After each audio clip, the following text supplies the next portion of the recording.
نحمده ونستعينه ونستغفره ونؤمن به ونتوكل عليه ونعوذ بالله من شرور أنفسنا ومن سيئات أعمالنا ومن يهده الله فلا مضل له ومن يضلل فلا هادي له ونشهد أن لا إله إلا الله وحده لا شريك له ونشهد أن محمدًا عبده ورسوله أما بعد فإن خير الحديث كتاب الله وخير الهدي هدي محمد صلى الله عليه وآله وسلم وشر الأمور محدثاتها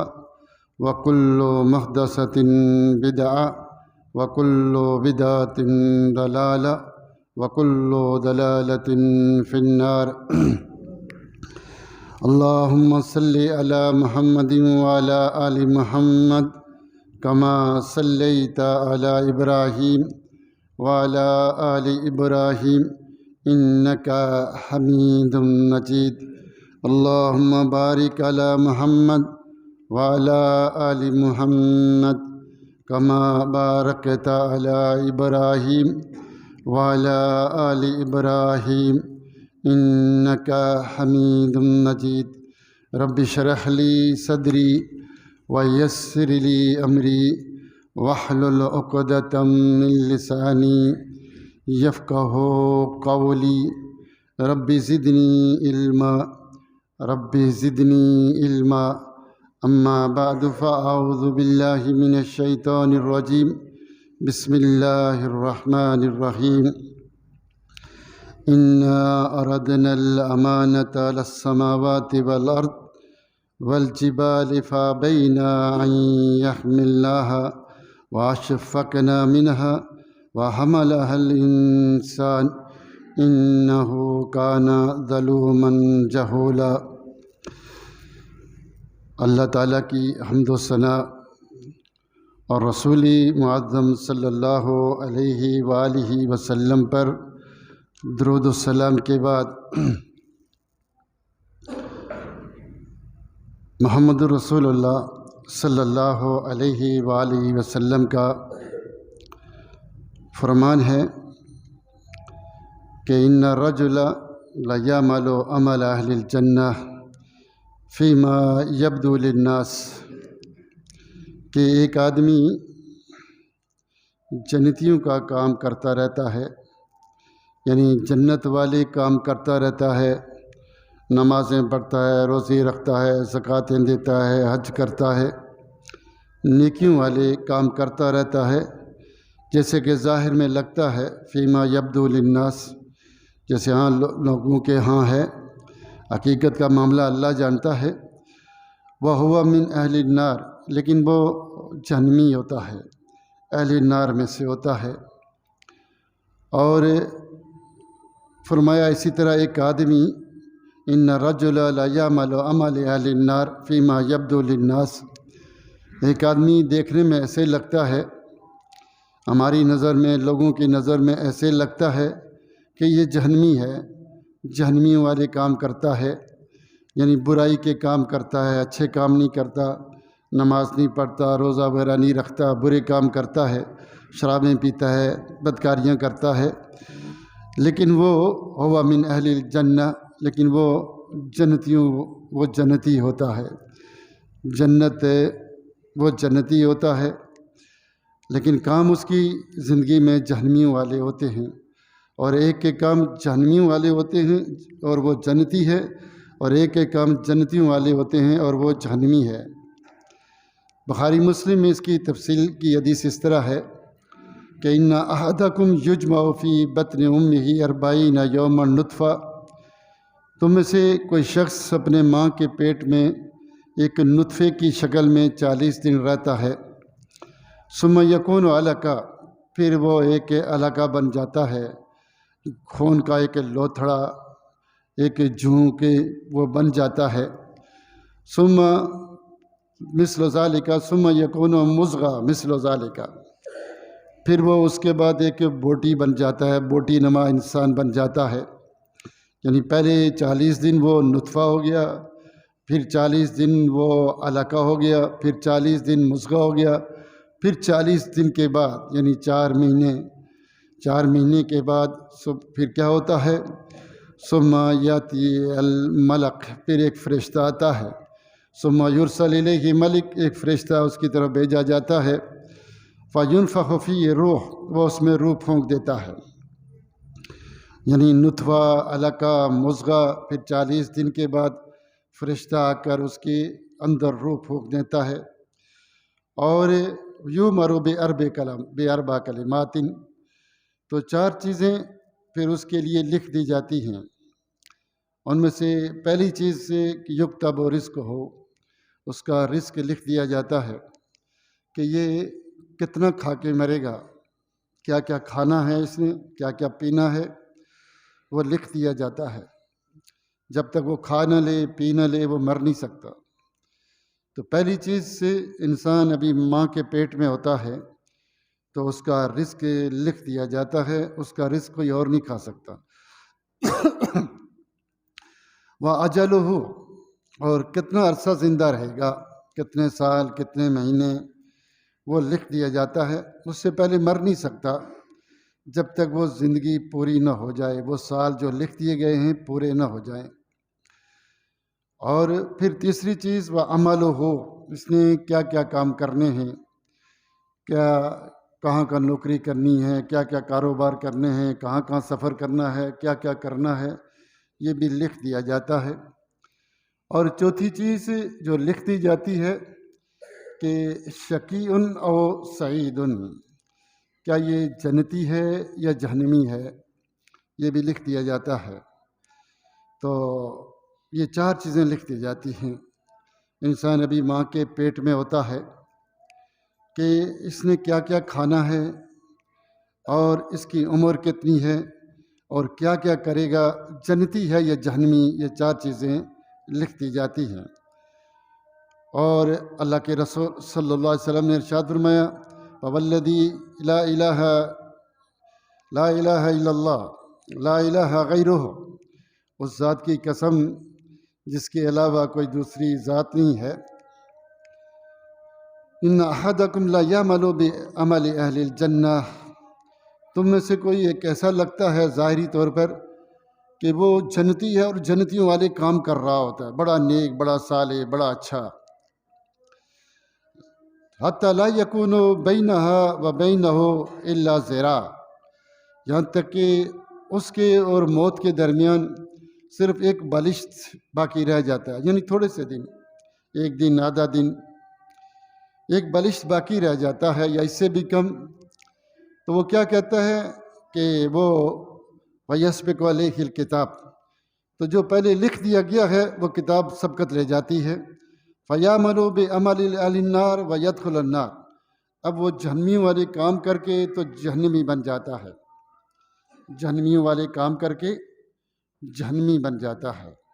ساری زندگی نیکی والے کام کرتا رہا، ابھی بس مرنے سے تھوڑی دیر پہلے جہنمی والے کام کیے اور جہنمی میں چلا گیا.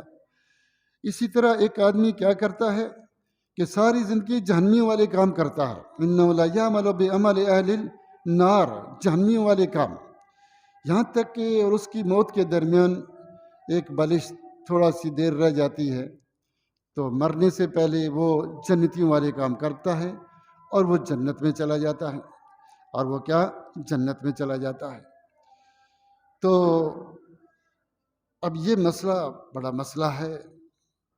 لوگ کہتے ہیں جناب اگر ہمارے نصیب میں جنت لکھی ہے تو پھر عمل کی کیا ضرورت ہے، اگر جہنم میں لکھی ہے تو پھر عمل کرنے کا کیا فائدہ ہے، جب جانا جو لکھا ہوا ہے پھر عمل کر کے ہم کیا کریں. تو یہ ایک بڑا مسئلہ ہے.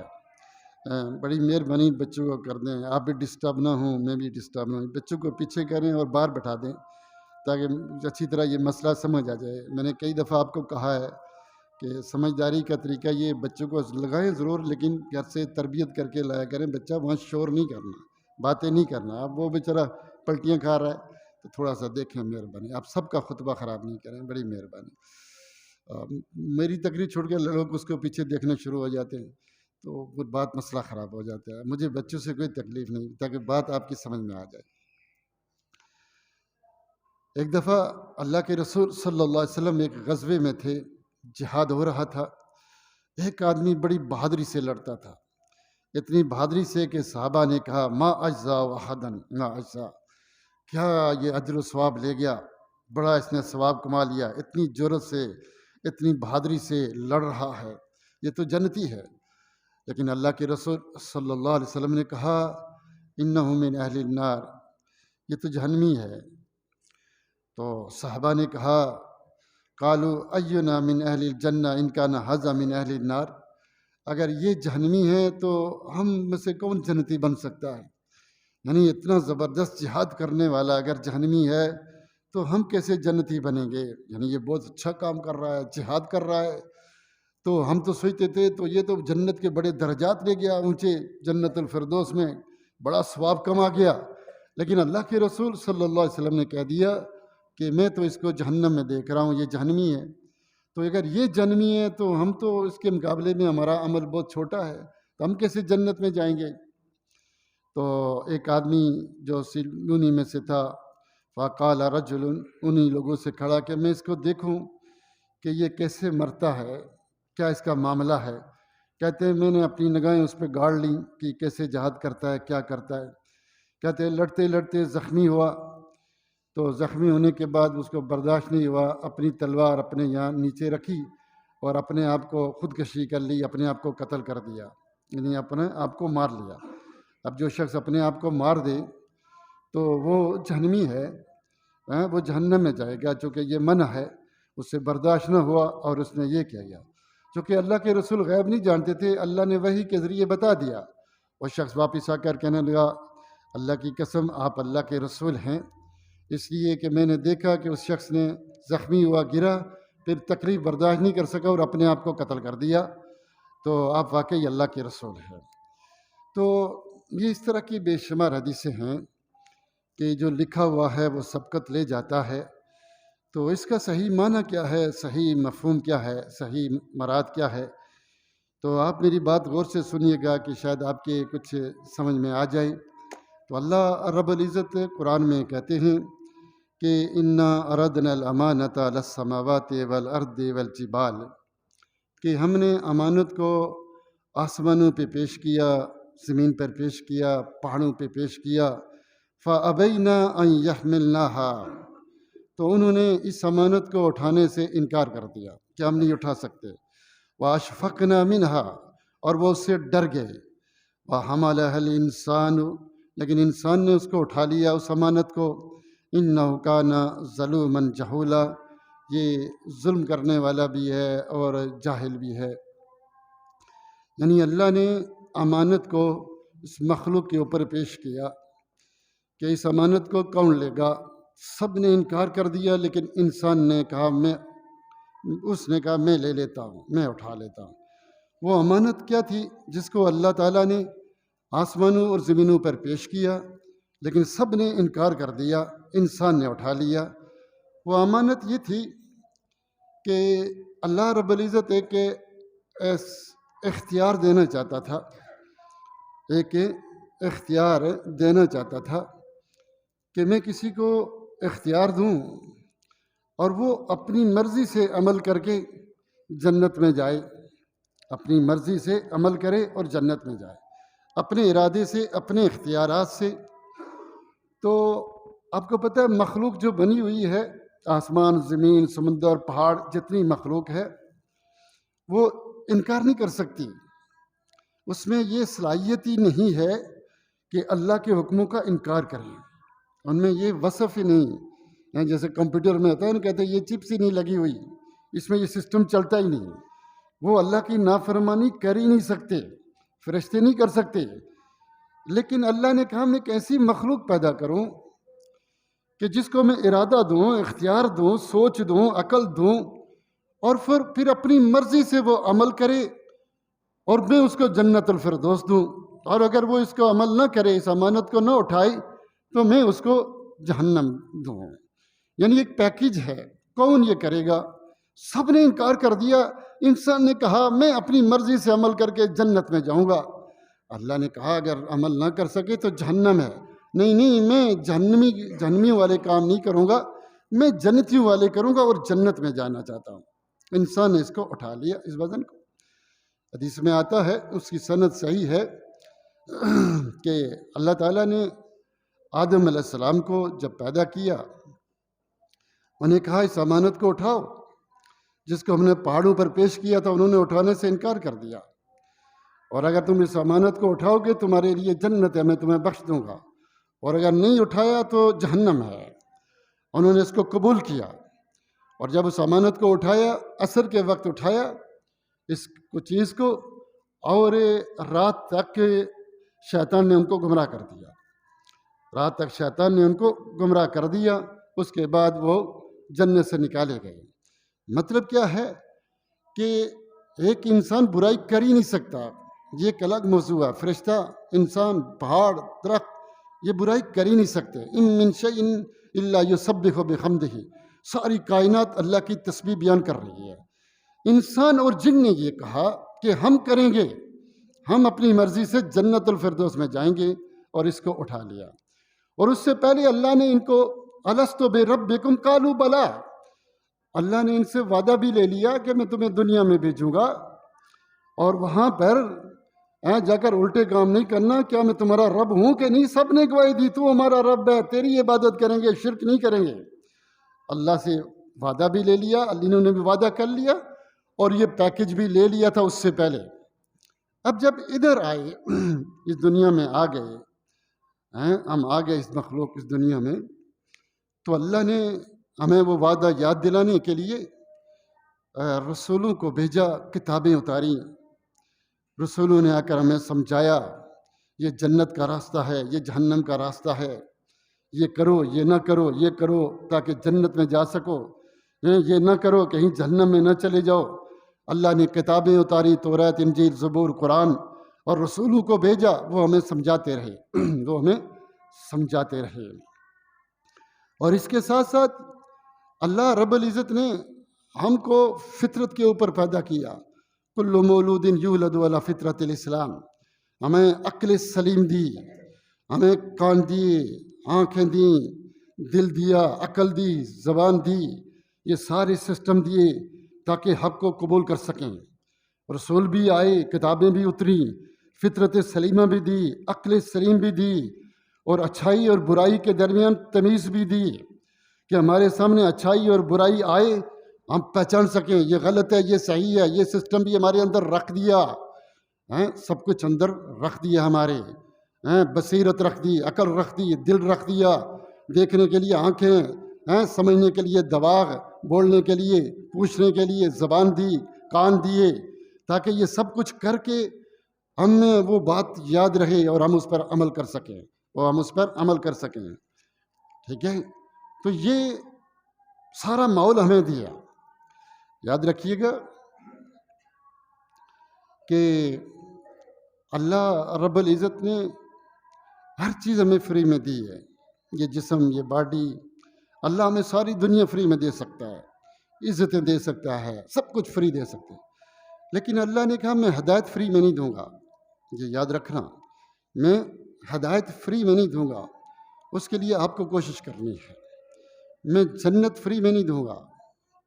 یاد رکھیے گا، یہ کوئی زبردستی کا قاعدہ نہیں ہے، جو جنت نہیں چاہتا زبردستی جنت دے دو، جو جہنم نہیں چاہتا زبردستی جہنم میں ڈال دو، یہ ہدایت نہیں چاہتا زبردستی ہدایت دے دو، یہ گمراہی نہیں چاہتا زبردستی گمراہ کر دو۔ اللہ کے ہاں زبردستی والا کوئی قانون نہیں ہے انسان اور جن کے لیے، بلکہ ہمیں اختیار دیا، ارادہ دیا، سوچ دی، آنکھیں دیں۔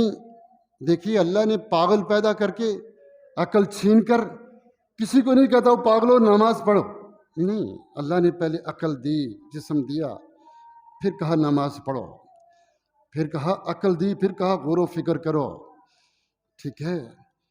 اللہ تعالیٰ نے بغیر ارادے، بغیر اختیار کے اگر کوئی کام ہو جاتا ہے یا پاگل ہے، ارادہ اختیار ہے ہی نہیں، یا اس کو علم ہی نہیں، جہالت میں کام ہو جاتا ہے تو یا غلطی سے ہو جاتا ہے تو اللہ اس کو عذاب نہیں دیتا. جس کو علم ہی نہیں ہے معافی، غلطی سے ہو گیا معافی، ٹھیک ہے. یا اس کی طاقت نہیں رکھتا پھر بھی معافی. علم ہو، کرنے کی طاقت ہو اور جان بوجھ کے غلط کرے، اب اس کی سزا ہے، اب اس کی سزا ہے. زبردستی کا قاعدہ نہیں ہے. اللہ رب العزت نے ہمیں یہ ساری چیزیں دے کر کیا کہا؟ تمہارا کام عمل کرنا بعد کا مسئلہ ہے، پہلے ارادہ کرو. فَأَيْنَ تَذْهَبُونَ إِنْ هُوَ إِلَّا ذِكْرٌ لِلْعَالَمِينَ لِمَنْ شَاءَ مِنْكُمْ أَنْ يَسْتَقِيمَ إِنَّ هَذِهِ تَذْكِرَةٌ. یہ ایک نصیحت ہے. لمن شاء منکم ان یستقیم، جس کا دل چاہے سیدھا ہو جائے. زبردستی نہیں ہے، تم ارادہ کرو، نیت کرو، سوچ کرو، سوچ کو اپناؤ. زبردستی کا قاعدہ نہیں ہے. میری بات غور سے سنیں تاکہ سمجھ میں آ جائے آپ کو. اللہ تعالیٰ نے زبردستی نہیں، تمہارا کام کیا ہے؟ ارادہ کرو، نیت کرو، سوچ اپناؤ. تمہارے چاہنے سے کچھ نہیں ہوتا. وما تشاؤون الا ان یشاء اللہ رب العالمین. جب تک اللہ نہ چاہے تم کچھ نہیں کر سکتے. ہم نے رسول بھیجے، کتابیں اتاری، تمہیں فطرت پر پیدا کیا، اچھائی اور برائی کے درمیان تمیز دی، بصیرت دی، عقل دی، سب کچھ دیا. اب تم نیکی کا ارادہ کرو. جب تم نیکی کا ارادہ کرو گے، اچھائی کا ارادہ کرو گے تو پھر میں توفیق دوں گا، پھر وہ نیکی کر سکو گے. جب تک اللہ توفیق نہ دے کوئی ایمان نہیں لا سکتا، کوئی کفر نہیں کر سکتا. توفیق میں نے دینی ہے. لیکن تمہارا کام کیا ہے؟ سچے دل سے اخلاص کے ساتھ نیکی کا ارادہ کرو. اللہ ہر ایک کو ہدایت نہیں دیتا، ہر ایک کو نمازوں کی توفیق نہیں دیتا. اس کو دیتا ہے جو چاہتا ہے اور پورے اخلاص کے ساتھ ہی چاہتا ہے. جو مخلص ہو، جو کون ہو مخلص ہو، اس کو ہدایت کی توفیق دیتا ہے، سب کو نہیں دیتا. ٹھیک ہے، یہی مسئلہ ہے کہ اللہ کس کو دے گا کس کو نہیں. پڑھنے کے لیے سارے آئے جامعہ میں بہت سارے، سب کو داخلہ نہیں مل جاتا. داخلہ اس کو ملتا ہے جس کو جامعہ والے چاہیں گے، ادارہ چاہے گا، مدیر چاہے گا، داخلہ اس کو ملے گا. اس طرح ہدایت ان کو ملے گی جس کو اللہ چاہے گا. تمہارے چاہنے سے کچھ نہیں تھا. ہاں، تمہاری چاہت اگر اچھی ہوگی، بہترین ہوگی، اس میں اخلاص ہوگا، اس میں اخلاص ہوگا تو اللہ اخلاص کو چیک کرے گا. وہ اخلاص صحیح ہے، وہ سند جیسے ہم چیک کرتے ہیں، سند صحیح ہے تو داخلہ مل جاتا ہے. ساری شرطیں پوری ہوں، داخلہ مل جاتا ہے. اللہ کے ہاں بھی اگر وہ شرطیں ساری صحیح ہیں، وہ جو تم ایمان لے کر آئے ہو چاہتے ہو، اخلاص اچھا ہے، اللہ اب ایمان کی توفیق دیتا ہے، ہدایت کی توفیق دیتا ہے، عبادت کی توفیق دیتا ہے، عمل صالح کی توفیق دیتا ہے. بندہ پھر مومن بن جاتا ہے، عبادت کرتا ہے. اللہ کسی پہ ساتھ ظلم نہیں کرتا. اللہ نے قرآن میں دو ٹوک کہا، ان اللہ لا یظلم مثقال حبۃ مثقال ذرۃ. رائی کے دانے کے برابر بھی اللہ کسی پر ظلم نہیں کرتا. یہ یاد رکھنا، یہ قاعدہ اور اصول ہے. اللہ رائی کے دانے کے برابر بھی کسی پر ظلم نہیں کرتا. اور اللہ تعالیٰ کیا ہے؟ فإن اللہ لا یضیع اجر المحسنین. اللہ اچھے کام کرنے والوں کے اجر کو ضائع نہیں کرتا. اور دوسری جگہ کہتا ہے اللہ ان اللہ لا یضیع اجر المؤمنین. ایمان لانے والوں کے اجر کو اللہ ضائع نہیں کرتا. جو مخلص ہیں، اخلاص سے جنت میں جانا چاہتے ہیں، اللہ سے دعائیں کرتے ہیں، پھر اللہ ظلم نہیں کرتا، ان کو توفیق دیتا ہے. قرآن میں اللہ کیا کہتا ہے؟ وَيُثَبِّتُ اللَّهُ الَّذِينَ آمَنُوا بِالْقَوْلِ الثَّابِتِ فِي الْحَيَاةِ الدُّنْيَا وَفِي الْآخِرَةِ وَيُذِلُّ اللَّهُ الظَّالِمِينَ. اللہ ثابت قدم رکھتا ہے کن لوگوں کو جو ایمان لائے قول ثابت کے ساتھ. گمراہ کس کو کرتا ہے؟ جو ظالم ہیں ان کو گمراہ کرتا ہے. یاد رکھنا قرآن میں جو یہ آتا ہے کہ فعال لما یرید یفعل ما یشاء یفعل اللہ ما شاء. اللہ جو چاہے کرتا ہے، اللہ جو چاہے کرتا ہے، صحیح کرتا ہے. لیکن اللہ کسی کے ساتھ ظلم نہیں کرتا، زیادتی نہیں کرتا. یہ جنت میں جانا چاہتا ہے، اس کے لیے روتا ہے، تڑپتا ہے، دعائیں مانگتا ہے اور کوشش چاہتا ہے اللہ اسے گمراہ کر کے جہنم میں ڈالے. ایسا نہیں ہے. اللہ ظلم نہیں کرتا. اللہ پورا حساب رکھتا ہے، علم رکھتا ہے، پورا حکیم ہے. ٹھیک ہے، اللہ جو چاہے کرتا ہے، اللہ ظلم نہیں کرتا، اللہ حکیم ہے۔ حکیم کا معنی کیا ہے؟ کہ چیزوں کو وہیں رکھنا جہاں رکھنے کے قابل ہیں، چیزوں کو وہیں رکھے جہاں رکھنے کے قابل ہیں۔ جو جنت میں جانے کے قابل ہیں ان کو جنت میں ڈالیں، جو جہنم میں جانے کے قابل ہیں اللہ ان کو جہنم میں ڈالیں۔ یہ اللہ کی حکمت ہے، یہ اللہ کا عدل ہے، ٹھیک ہے۔ اللہ ظلم نہیں کرتا۔ ظلم یہ ہوگا کہ جو جنت میں جانے کے قابل ہیں ان کو جنت میں ڈال دے، اور جو جہنم کے قابل نہیں ہیں ان کو جہنم میں ڈال دے۔ نہیں، اللہ ہر ایک کو اس کی جگہ پر رکھتا ہے۔ تو اس لیے ہم پیکج خود لے کر آئے، کہا ہم خود جنت میں جائیں گے، تو نے جو ہمیں اختیارات دیے ہیں، عقل دی ہے، سمجھ دی ہے، ہدایت دی ہے، علم دی ہے، طاقت دی ہے، ہم نیک کام کریں گے۔ اب ہم چاہتے ہیں اللہ ہمیں توفیق دے، اگر ہم سچے ہیں، واقعی سچے، تو اللہ ہمیں جنت دے گا۔ اور اگر منافق ہیں، لوگوں کو دکھانے کے لیے کر رہا ہے کہ نیک بنو، بڑا اچھا بنو تاکہ میری واہ واہ ہو، کچھ دنیا چاہیے، تو شہید کون ہے، نیک کون ہے، ولی کون ہے؟ جو اس لیے عمل کرے کہ اسے اللہ راضی ہو جائے۔ لِتَكُونَ كَلِمَةُ اللَّهِ هِيَ الْعُلْيَا، اللہ کا کلمہ غالب ہو جائے، وہ نہیں، دنیا نہیں، آخرت چاہیے۔ جو نمازیں پڑھ رہے کیوں، تقریریں کیوں، قرات کیوں؟ اس کے دل میں کیا ہے؟ اللہ کا ڈر ہے یا لوگوں کو دکھلانے کے لیے کرتا ہے؟ لوگ کہیں بڑا نیک ہے، بڑا صالح ہے، اگر اس کے اندر سسٹم صحیح ہے تو اللہ ظلم نہیں کرتا، اس کو جنت میں دے گا، اس کو جنت۔ آپ کو پتہ ہے قرآن بھرا پڑا ہے ان آیات سے کہ جہنم میں کون جائے گا؟ ظالم، کافر، منافق، مشرک، اللہ کی نافرمانی کرنے والے، باغی، شیطان کے طریقے پر چلنے والے، وہ جائیں گے۔ جنت میں کون؟ مومن، مسلمان، نیک لوگ، اچھے لوگ کرنے والے، یہ جائیں گے۔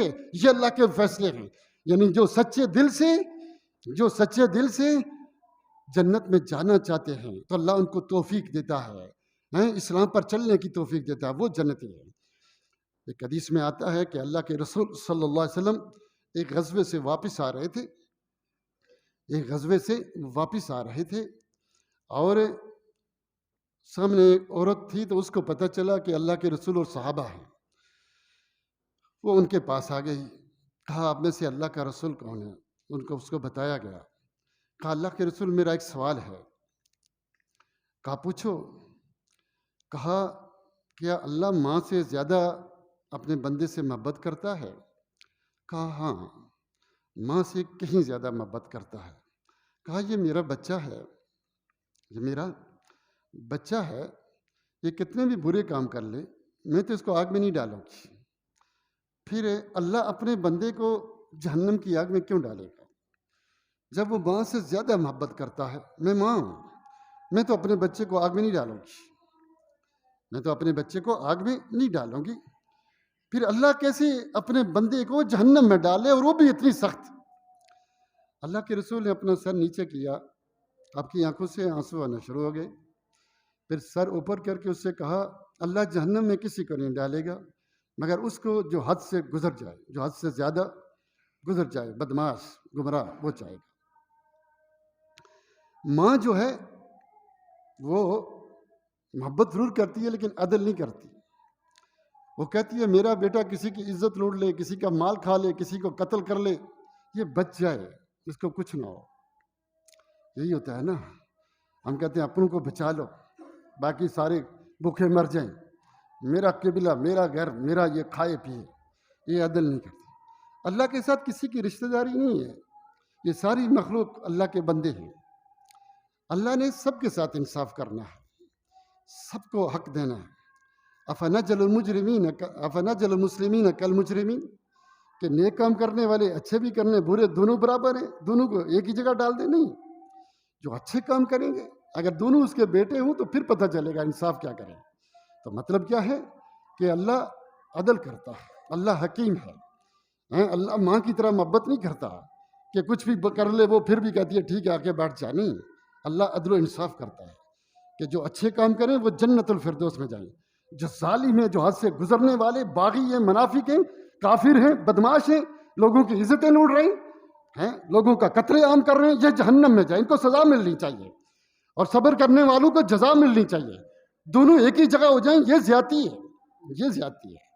اس لیے اللہ رب العزت کیا ہے؟ عدل کرنے والا ہے۔ اللہ قرآن میں کہتے ہیں افمن کان مومنا کمن کان فاسقا لا یستوون، مومن اور فاسق دونوں برابر؟ یہ تو ظلم ہے، یہ تو زیادتی ہے۔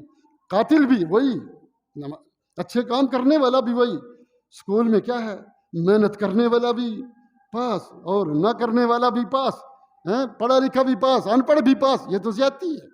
اللہ ظلم نہیں کرتا ہے، تو اللہ سب کو حق دیتا ہے جو جس کے قابل ہے۔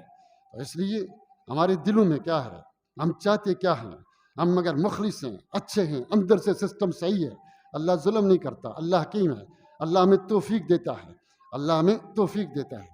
آپ تجربہ کر لیں، آپ کو اگر تہجد پڑھنا چاہتے ہیں آپ تجربہ کر لیے گا، اور ہمارے تجربے ہیں، آپ کے بھی، ہم نے کتابوں میں بھی پڑھا ہے، دن کو برائیاں کریں، رات کو آپ کو کبھی تہجد نہیں، فجر کی نماز بھی نصیب نہیں ہوگی، کوشش کریں، لیکن آپ دن کو گناہ چھوڑ دیں، حرام چھوڑ دیں، پھر نماز پڑھنے کی لذت محسوس کریے گا، تہجد کی لذت محسوس کریے گا، رب کے سامنے کھڑے ہو کر قرآن پڑھنے کی تلاوت کی جو لذت ہے۔ اللہ جب کسی سے ناراض ہوتا ہے تو سب سے پہلے عبادت کی وہ مٹھاس، وہ حلاوت وہ چھین لیتا ہے، وہ توفیق، وہ خوشی، جمعہ پڑھنے کی خوشی، مسجد میں آنے کی خوشی، سجدے میں جانے کی جو لذت وہ چھن جاتی ہے، وہ لذتیں، وہ توفیق نہیں ملتی۔ جب انسان اندر سے گناہ چھوڑتا ہے، اس کی طرف رغبت کرتا ہے، پھر وہ توفیق دیتا ہے۔ تو اس لیے میرے بھائیوں، میرے دوستوں، اللہ رب العزت کافروں کو جو جہنم میں ڈالے گا، تو کافرت جہنم میں بھی درکات ہیں، سبھی ایک ہی درجے پر نہیں ہیں، ہر کافر کو اس کے کفر کے حساب سے سزا ملے گی، اس سے زیادہ نہیں ملے گی۔ اللہ تعالیٰ معاف کرے گا بہت ساروں کو، ان رحمتی سبقت وغلبت غضبی، میری رحمت میرے غصے پر سبقت لے گئی، غلبہ پا گئی، یعنی رحمت پھر بھی بہت زیادہ ہے، بہت زیادہ ہے، بہت سارے گناہگاروں کو، لوگوں کو معاف کرے گا۔ یہ اس درجے کے قابل ہے، جہنم میں اللہ اوپر تھوڑے کم سزا دے گا، اور اس سے کم تھوڑی سزا دے گا۔ یہ اگر 10 تھپڑوں کا قابل ہے تو 1-2 بھی مار کے گزارا چلے گا، ایسا ہوگا۔ جو جنتی ہیں ان کو بے شمار گناہ ان کے معاف ہو کر ان کو جنت میں درجے ملیں گے۔ تو اللہ بڑا عدل و انصاف کرنے والا ہے، رائی کے دانے کے برابر بھی ظلم نہیں ہے۔ صرف ظلم نہیں، بلکہ اللہ اپنی رحمت سے، اس کی اوقات سے بڑھ کر اس کو دیتا ہے۔ اس سب سے آخر میں جو جہنم سے نکل کر جنت میں آئے گا، آپ جانتے ہیں اللہ نے اس کے لیے کیا کیا جنت میں اس کو درجات دیے ہیں، اور کہے گا کہ اہل جنت میں اللہ نے سب سے زیادہ نعمتیں مجھے ہی دی، سب سے زیادہ مجھے دی۔ یہ وہ شخص کہے گا جس کو سب سے کم نعمتیں ملیں گی، جو سب سے آخر میں جہنم سے نکل کر جنت میں جائے گا۔ اس لیے اپنے دل و دماغ کو ٹوٹیں۔ ہاں، اب میں آتا ہوں اپنی بات کی طرف، وہ یہ کہ انسان اچھے کام کرتا رہتا ہے، اس کے دل میں کیا چل رہا ہے وہ آپ نہیں جانتے، وہ میرا رب جانتا ہے، اس کو مستقبل کا علم ہے، اس لیے اس نے پہلے لکھ دیا یہ جنمی ہے، یہ جنتی ہے، یہ اس مشکل سے، اس پریشانی سے نیک کام نہیں کر سکا، اللہ نے ابھی اس کو توفیق دے دی، چونکہ جس کا دل کیا ہے وہ تفصیل آپ نہیں جانتے۔ علیم بے ذاتی صدور صرف اللہ ہے، انسان نہیں ہے۔ انسان ہوگا وہی جو اللہ نے لکھ دیا ہے، لیکن ہم لکھے ہوئے کی وجہ سے مجبور نہیں ہیں، ہم لکھے ہوئے کی وجہ سے مجبور نہیں ہیں۔ آپ اس کو اس طرح سے مثال سے سمجھیں، میں اکثر دیا کرتا ہوں، پہلے بھی کئی دفعہ مثال دی ہے، کہ میرے پاس 2 لڑکے آتے ہیں، میں داخلہ دے دیتا ہوں ان کو، لیکن میں کہتا ہوں یہ پڑھے گا یہ بھاگ جائے گا، پھر ایک نے پڑھا ایک نے بھاگ گیا، میں نے پہلے لکھ لیا کہ یہ پڑھے گا یہ بھاگ جائے گا۔ جس نے پڑھا ہے یا جو بھاگ گیا ہے، بھاگنے والا میرے لکھنے کی وجہ سے نہیں بھاگا، پڑھنے والا نے جو پڑھا وہ میرے لکھنے کی وجہ سے نہیں پڑھا، بلکہ اس کے اندر یہ سسٹم موجود تھا، وہ بھاگا اس لیے کہ میرے پاس علم تھا اس کے حالات سے، اس لیے میں نے پہلے لکھ دیا۔ اور واضح کر کے مثال دوں، مثلا میں کہتا ہوں کہ میں اس کی مرغی کی گردن کو چھری سے کاٹوں گا، کٹ جائے گی، پہلے لکھ دیا۔ یہ پانی میں آگ پہ چڑھاؤں گا اتنا تو ابلے گا 10 منٹ کے بعد، آدھے گھنٹے بعد، تو میں نے پہلے لکھ دیا۔ پھر پانی چڑھایا تو پانی ابلنا شروع ہو گیا، گردن کٹ گئی، لکھا میں نے پہلے ہے، تو گردن جو کٹی ہے میرے لکھنے کی وجہ سے کٹی، پانی جو ابل رہا ہے میرے لکھنے کی وجہ سے نہیں، بلکہ وہ چھری کے کٹنے سے کٹا ہے، ٹھیک ہے، آگ کی وجہ سے ابلا، میرے لکھنے کی وجہ سے ہی۔ میں نے پہلے کیوں لکھ دیا؟ کیونکہ میرے علم ہے، مجھے پتا ہے کہ ایسا ہوگا، اس لیے میں نے پہلے لکھ دیا۔ اللہ نے پہلے کیوں لکھا تھا؟ بندے نے کہا میں کروں گا، میں اپنی مرضی سے عمل کر کے جنت میں جاؤں گا، سب نے کہا، اب اللہ کو پتہ تھا کہ کون کون سے عمل کریں گے، کون کون سے بھاگ جائیں گے، نہیں کریں گے۔ اللہ نے پہلے سے لکھ دیا کہ یہ اچھے کام کریں گے، یہ جنت میں جائیں گے۔ دعویٰ سب کا ہے کہ ہم نیک عمل کریں گے جنت میں جائیں گے، لیکن کون کون کر پائے گا، کون کون نہیں کر پائے گا، اللہ کو مستقبل کا علم تھا، اس لیے پہلے لکھ دیا۔ تو ہوگا وہی جو اللہ نے لکھ دیا، چونکہ اللہ کے علم میں غلطی نہیں ہے، لیکن لکھے ہوئے کی وجہ سے ہم جنت یا جہنم میں نہیں جائیں گے۔ ہوگا وہی جو اللہ نے لکھ دیا، چونکہ اللہ کو مستقبل کا علم تھا اس لیے پہلے لکھ دیا، لیکن ہم لکھے ہوئے کی وجہ سے جنت یا جہنم میں نہیں جائیں گے، اپنے عملوں کی وجہ سے جنت اور جہنم میں جائیں گے۔ اللہ کو پہلے لکھ دیا کہ یہ شراب پیے گا، یہ چرس کرے گا، اس کو ارادہ دوں گا۔ آپ کو کوئی عہدہ دے دو، 20 آدمیوں کا بنا دو، وہ ظلم کرتا ہے، بادشاہت میں کیا ظلم کرتا ہے، زیادتیاں کرتا ہے، مال چھینتا ہے، عزتیں لوٹتا ہے، اور دوسرا عدل و انصاف کرتا ہے۔ اس کے بارے میں ایک آدمی پہلے پیشن گوئی کر دیتا ہے۔ آج کل ہمارے یہاں بھی پیشن گوئی ہوتی ہے نا، پیشن گوئی کرتا ہے، یہ انصاف کرے گا، یہ ظلم کرے گا۔ تو پیشن گوئی کیوں کی؟ اس کو علم تھا پہلے، اس لیے کی، ٹھیک ہے۔ تو وہ ظلم اس لیے نہیں کر رہا کہ اس نے پہلے لکھ دیا، وہ اچھے کام اس لیے نہیں کر رہا کہ اس نے پہلے لکھ دیا، ٹھیک ہے۔ تو یہی مسئلہ ہے سارا، لکھے ہوئے گا تقدیر کا، اس سے کوئی جھگڑا نہیں ہے اور کچھ نہیں ہے۔